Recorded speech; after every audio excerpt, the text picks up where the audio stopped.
Let me tell you my concern. I was speaking with Dr. Kevin Kiernan, who is famous for having identified the DNA in the vaccine vials. And we were talking about the process or the life cycle of the mRNA in a person's body. And so the way it works is that the mRNA is encapsulated with a nanolipid particle. But that encapsulates not a single strand of mRNA, but rather a whole packet or envelope of them. And so that's delivered to your cells. Your cells then take it in and begin manufacturing this foreign pathogen, the spike protein.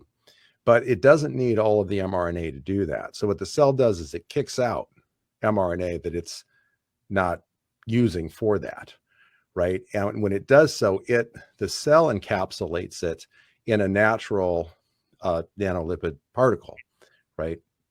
And then that goes into the bloodstream. And so this is the reason why they expressed the concern in that article I mentioned on for breastfeeding infants, right? And a similar study just come out of Japan this week, noting strong concerns over blood transfusions and other sort of transplants from the potential risks from mRNA vaccinated donors. And so how is it getting into the breast milk? Well, that the breast milk is a blood product. And so the encapsulated mRNA is not just like normal mRNA, right? It's protected. That's how it travels and goes and embeds places. So it now travels through the bloodstream into the breast milk. And now that's transferred to the digestive tract of the breastfeeding infant.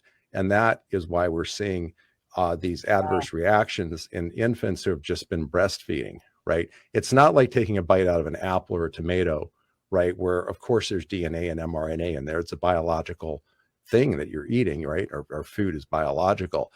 This is specially encapsulated. And so getting back to your concerns about livestock, that would be my concern too, is given that this mRNA acts different and becomes encapsulated in this protective capsule, how would that affect people ingesting it? I don't know the answer to that, but we do know with breast milk, it's a concern. And in fact, that's one reason we have Safe Blood. We have Safe Blood. We also have safereproduction.net, where we take and connect women with non-mRNA donated breast milk.